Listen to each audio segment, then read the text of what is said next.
Kembali lagi bersama kami di Regia Finansial. Kali ini kita akan membahas apa yang bisa kita temukan di laporan tahunan saham PANI Pantai Indah Kapuk ya.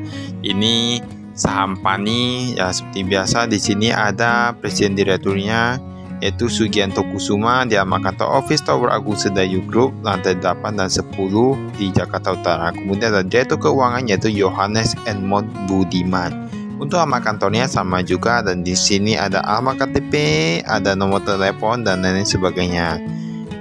Kemudian kita lihat ini ada yang kasnya nanti. Ini kita skip. Nah ini di sini nilainya itu dia ribuan ya, nilainya ribuan. Kemudian dia dalam bentuk rupiah.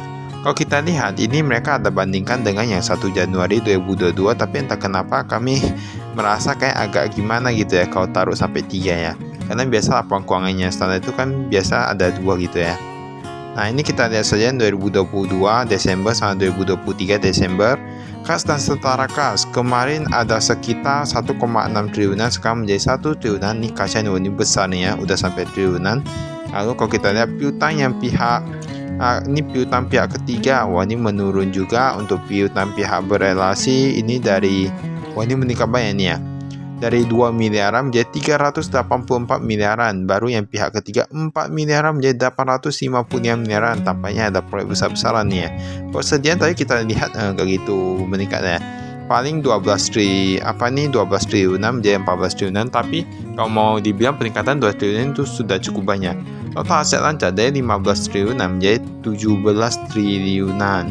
Ini persediaan yang di sini aset tidak lancar bahkan 8 triliunan menjadi 12 triliunan. Ini berarti peningkatan yang cukup besar ya kalau kita bilang di saham PANI ini. Tapi kita lihat sebenarnya ini peningkatannya karena apa? Karena mereka ada hutang atau gimana? Tapi peningkatan saham di sini pun meningkat menjadi 700 miliar kalau tidak salah tadi. Untuk total aset tidak lancarnya dari 12 triliunan menjadi 15 triliunan. Untuk totalnya dari 28 triliunan menjadi 33 triliunan. Padahal tahun lalu itu berarti 28, sekarang menjadi 33. Itu peningkatan kalau mau kita bilang itu sangat besar. Itu 5 triliunan. Nah ini cukup besar nih. Untuk yang hutang bank jangka pendek dari 10 miliar sekarang udah gak ada. Oke, itu bagus. Kemudian utang usaha ini yang pihak ketiga meningkat dari 500 miliaran menjadi 700 miliaran. Kemudian pihak berelasi dari 46 jutaan menjadi 2 miliarannya. Total liabilitas jangka pendek dari 14 triliunan menjadi 8 triliunan. Berarti liabilitasnya menurun yang jangka pendek. Kemudian kalau kita lihat yang jangka panjang ini meningkat sedikit saja, jadi total liabilitasnya dari 5 triliun, bukan 5 triliun, 20 triliunan ya, tapi dia menurun ya. Ini berarti sebenarnya cukup bagus nih. Kan dia menurun dan ekuitasnya kita lihat ini meningkat drastis sih, dari 7 triliunan menjadi 19 triliunan. Wah ini luar biasa ya. Ini oke, cukup bagus. Kita lihat dari operasi yang dilanjutkan pendapatan neto 500-an miliaran penjualannya, dari 500-an miliaran menjadi 2 triliunan. Tapi memang kalau kami bilang jika dia peningkatan hutang tapi penjualan bertambah is okay. Tapi ini hutangnya ini memang agak menurun dan dia dapatkan modal dari tempat lain, tapi memang penjualan pun meningkat. Ini cukup bagus ya Kak. Sebenarnya yang penting itu memang penjualan juga sih. Penjualan lalu bahan pokok penjualan meningkat juga menjadi 1 triliunan. Totalnya dari 300-an miliaran sekarang menjadi 1 triliunan. Untuk laba bruto beban penjualan pun meningkat 77 miliaran tadi. Ini cukup banyak nih. Peningkatannya beberapa kali lipat ini penjualan. Tapi is okay ya jika penjualan meningkat. Laba tahun berjalan dari 288 miliaran menjadi 780 miliaran, meningkat hampir 3 kali lipat ya, kalau mau kita bilang. Dan inilah yang kita katakan, jika memang dia mengeluarkan iklan, mengeluarkan biaya pemasaran, biaya penjualan, tetapi penjualan memang meningkat drastis, laba yang meningkat drastis dan mampu menutupi biaya iklan, itu sangatlah bagus. Berarti ini cukup bagus. Ini yang kepala pemilik entitas Indo ya, dari 100-an miliaran sekarang menjadi 200-an miliaran. Nah inilah yang perlu kita ketahui lagi. Yang kita lihat kan pemilik entitas Indo, ternyata mereka cuma dapat 200-an miliaran dari 100-an miliaran. Jadi kita harus waspada ketika kita melihat laporan keuangannya. Kita harus tahu apa yang kita baca. Ini penerimaan dari pelanggan kita lihat 4 triliunan menjadi 5 triliunan. Dan pembayaran kepada pemasok, wah ini pun meningkat. Berarti Ini bagus ya, laba meningkat, persediaan meningkat, dan ibaratnya ekuitas meningkat dan lain-lain gitulah ya. Ini dari 4 triliunan menjadi 5 triliunan. Tapi memang ini Pantai Indah Kapuk ini memang mereka brandnya sudah ada ini. Bahkan semua orang mengatakan yuk ke Peak, ibaratnya ke Peak, gitu-gitulah ya. Di sini kita lihat penempatan deposito berjangka bahkan meningkat cukup pesat dari 13 miliaran menjadi 231 miliaran. Wah, ini banyak ini, tapi ada penambahan pinjam piutang lain-lain dari pihak ketiga 2 triliunan. Nah, ini salah satunya yang tambahan modalnya gitulah ya.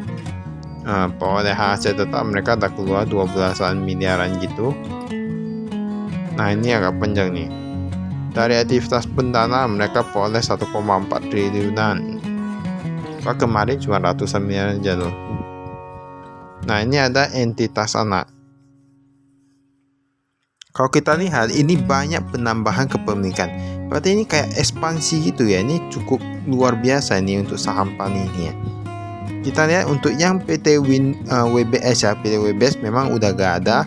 Dulu 99% sekarang udah gak ada. Kemudian ada Bank Kosambi Sukses, itu memang sama juga. Lalu ada beberapa anak usaha, ini ada ini kepemilikan langsung nih, ada PET, BMW, CSN dan lain, Cahaya Indah dan lain-lain, Kamilau Karya Utama, semua rata-rata meningkat 90%-an kepemilikan mereka, menambah terus kayak kepemilikannya. Ini ada kepemilikan tidak langsung, ada kepemilikan langsung dan lain-lainnya. Tapi ini menandakan berarti ini kayaknya mereka seperti ekspansi gitu lah ya. Dan sebenarnya kita lihat juga dari penjualan yang satu perusahaan itu dengan perusahaan lainnya, kita perlu lihat juga market value-nya. Apakah itu ibaratnya hanya switching ataukah peningkatan gitu ya. Ini adalah Presiden Komisaris. Ini bakal udah berubah nih. Presiden Komisaris dulu Eritoni Chandra, sekarang menjadi Susanto Kusuma. Wakil Komisaris Utama dulu Ganda, sekarang ada Pyong Filipus Dharma. Komisaris dari Surya Pranoto menjadi Seven Kusumo. Kemudian ada Richard Halim. Presiden Direktur pun berubah dari Priti menjadi Sugianto. Wakil Presiden Direktur bertambah juga, direkturnya bertambah juga, dan dilakukan perubahan. Ini tampaknya perubahan memang besar-besaran, tapi kita lihat ya di sini rata-rata memang perusahaan besar itu direkturnya agak banyak karena mereka mungkin lebih untuk mengoptimalkan sistemnya, manajemennya, jadi bisa lebih baik gitu ya. Nah, biasa kayak gitu. Untuk kas dan setara kas, kita lihat di sini deposito berjangka menurun dan banknya ini meningkat. Kas pun menurun. Deposito jangka ya tapi menurun. Sekarang totalnya dari 1,6 triliunan menjadi 1 triliunan, tapi is okay lah ya. Deposito paling dapat bunga berapa, sedangkan mereka kalau misalnya bangun rumah, bangun apartemen, bangun komersi lainnya, banyak jual, keuntungannya mungkin bisa lebih besar ya. Ini rupiah pihak berelasi ada sekitar 147 miliaran. Wah, ini besar juga ya. Mereka taruh yang di bank pihak berelasi dari 164 miliaran menjadi 147 miliaran, tapi angkanya ini sudah cukup besar. Pihak ketiga paling banyak mereka taruh di Bank Sentral Asia dari 60 miliaran sekarang menjadi 80 miliaran. Kemudian ini ada Bank Negara Indonesia, Bank INA, Bank Nasional Nobu, Bank Mandiri, Bank Maybank, Bank SMB Niaga, Bank UOB, Bank BRI, dan Bank Jabar Banten. Totalnya pun meningkat dari 285 miliaran menjadi 300-an miliaran. Lalu ada deposito berjangka tapi memang menurun ya, tapi mereka taruh yang di pihak berelasi pun menurun nih, semua rata-rata menurun nih. Paling banyak mereka taruh di Bank BRI, lalu ada Bank BTN, Bank Permata. Wah, ini Bank Permata kemarin kayak gak ada, sekarang ada ya. Entah karena untuk apa itu diversifikasi atau karena memang bunganya itu memang cukup menggiurkan ya. Kayaknya ini kayak lebih ke diversifikasi sih kayak. Piutang lain-lain kita lihat. Piutang lain-lain ini pihak berelasi banyak nih. Nah, kayak ini ya. Ini sebenarnya inilah yang terkadang agak susah ini ya, karena pihak berelasi ini bahkan sampai 3 triliunan. Dari 3,2 triliunan menjadi 3 triliunan. Lalu ada pihak ketiga sedikit saja sih. Ada penambahan di Surya Sentosa itu ya. Ada persediaan, dan persediaan ini ada ini karena memang perubahan apa perusahaannya, jadi itu is okay. Bang jadi bahan baku, bahan perubahan itu semua gak ada, dan menjadi bangunan dalam konstruksi dan tanah yang sedang dikembangkan. Bahkan tanah yang sedang dikembangkan itu meningkat loh menjadi 13 triliunan loh. Itu angka yang besar untuk kalau mau kita bilang ya. Itu 13 triliunan atau berapa deh? Ini ada residensial dan komersil, jumlah tanah, jumlah unit, pokoknya totalnya mencapai 4 ribuan ya. Ini banyak loh, 4 ribuan. Kita bayangkan ya, satu rumah itu harganya berapa? Kalau 4 ribuan berapa? Satu rumah anggap aja kalau mewah-mewah 2 miliaran, 3 miliaran, 4 miliaran itulah ya. Kali aja 1000. Di sini ada perpajakan kita skip. Oh, ini utang bank. Utang bank kayaknya yang ini kayaknya nggak gitu banyak. Kemudian utang bank jangka panjang. Ini ada bunganya ada 6,5 sampai 11,5. Rata-rata kayak 8 ya. 8%-an. Berarti kalau orang usaha itu dapat bunga lebih tinggi, lebih cepat. Kayak memang benar ya kata apa yang Hotman Paris ya. Banyak kalau mau cepat kaya buka usaha. Nah, itu cepat kaya itu. Liabilitas imbalan kerja. Ya, transfer karyawan menjadi minus 4 miliaran. Memang mengapa dikatakan kalau transfer karyawan itu bisa minus? Sebenarnya ketika kita memutasi karyawan atau gimana gitu, ya memang ada biaya-biaya tambahan seperti lah kalau orang dari pusat ke daerah itu ke lokasi kan itu ada seperti disediakan mes, disediakan makanan untuk apanya, tempat tinggal dan lain-lain, transport dan lain kan ada kadang kayak gitulah ya. Jadi tampaknya ada penambahan kalau kayak itu. Ini modal sahamnya PT Mutiara Pratama memegang 88%-an dan ini kita lihatnya.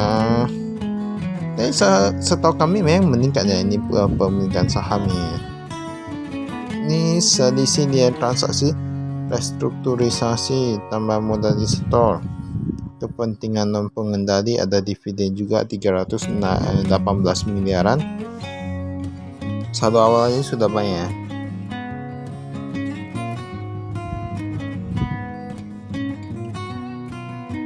Dan sebenarnya kalau penjualan itu sebenarnya memang kalau mau dibilang bahan bakar dari sebuah perusahaan itu penjualannya.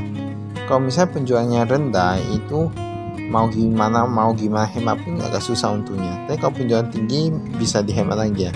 Ini beban penjualan ikan dan promosi besar-besaran, komisi besar-besaran. Wah, ini mungkin yang mendukung atau cita penjualan yang besar-besaran ya saja 77 miliaran.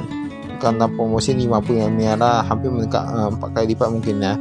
Kemudian ada komisi meningkat 2 kali lipat hingga 3 kali lipat gitu. Beban karyawan otomatis meningkat karena gaji dan lain-lain dari 173 miliaran menjadi 192 miliaran. Keamanan dan kebersihan bahkan meningkat karena kalau di komplek itu kan ada keamanan. Nah, kalau di 9 miliarannya berarti 9 miliaran per tahun kita bagi aja per bulan dibagi 12 kali paling 7. Nah, berarti 7-an gitu ya. 700-an gitu ya mungkin ya. 700-an juta per bulan untuk biaya keamanan, cukup luar biasa. Memang hebat nih ya. Investasi pada saham kita lihat ada PT Fin, ada PT Kusuma dan lain-lain. Ini utang usaha ada Agung Sedayu Permai, ada Bintang Cipta Utama dan lain-lain. Dan ini ada mereka ada kasih yang untuk persentage untuknya asetnya. Artinya persenannya untuknya asetnya gitulah ya. Segmen operasi kita lihat. Nah, ini memang karena dia udah switching ke yang real estate. Jadi otomatis real estate paling banyak di sini ada mencapai 2 triliunan.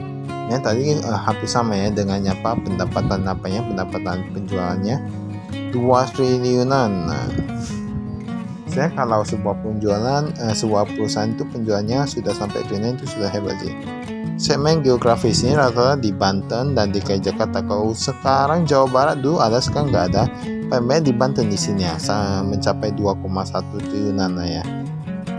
Ini ada rekonsiliasi utang dan lain-lain. Baiklah, itu saya dari kami. Sekian dan terima kasih. Salam investasi.